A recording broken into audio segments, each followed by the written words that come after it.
This is a review of the Home Sweet Home key holder stand that I'm going to be doing a review about.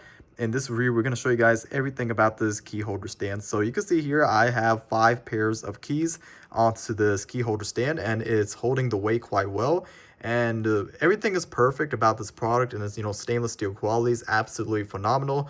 Right over here, you have 2 screws right over here that, goes on for the install, and you screw it up with the Phillips head screwdriver, one right over here and one right over there. And yeah, that's pretty much it for the install. But other than that, the product itself is absolutely high quality, stainless steel quality, and Home Sweet Home, it says it on here too for the wording. And I love the black color as well too, that is too. It's absolutely beautiful if you look carefully at it. But yeah, if you're looking for a key holder stand for your home, then I would definitely recommend this one because of the fact that it holds all my keys quite well. You can put your home keys, your car keys, or pretty much, any type of key. But yeah, if you're looking for a key holder stand, then this is probably one of the best ones that you could get.